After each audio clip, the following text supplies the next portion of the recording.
អរុនសួស្តីបងប្អូនទាំងអស់គ្នារីករាយជាមួយនឹងថ្ងៃថ្មី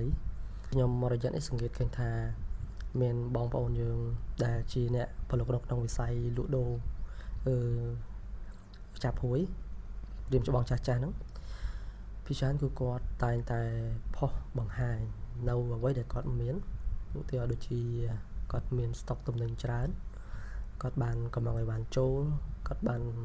ដឹកអីវ៉ាន់ចេញជូនភ្ញៀវគាត់បង្ហាញទាំងបងដែលគាត់បានសរសេរជូនភ្ញៀវនោះផងដែរអញ្ចឹងនេះគឺជាចំណុចសំខាន់មួយដើម្បីបង្ហាញថាយើងពិតជាលក់ដាច់យើងពិតជាមានការគាំទ្រច្រើនពីអតិថិជនដូច្នេះខ្ញុំសូមលើកទឹកចិត្តទៅកាន់បងប្អូនយើងដែលកំពុងតែលក់ថ្មី1ឆ្នាំ2ឆ្នាំ3ឆ្នាំឬក៏លក់នៅក្នុងកម្រិតមួយដែលមិនទាន់រីកធំធាត់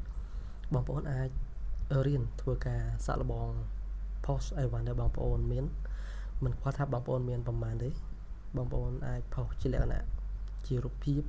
ជាវីដេអូខ្លីៗក៏បានដែរ Facebook វាអត់ប្រកាន់ទេ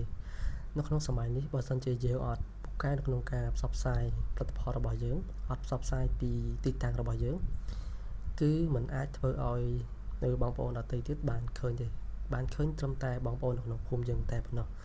ដូច្នេះបើសិនជាយើងចង់ក្រូចង់រីកចម្រើនបងប្អូនគួរតែព្យាយាមយ៉ាងណា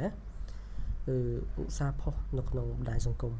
វាក៏ជាចំណែកមួយជួយឲ្យការលក់របស់យើងមានការរីកចម្រើនផងដែរ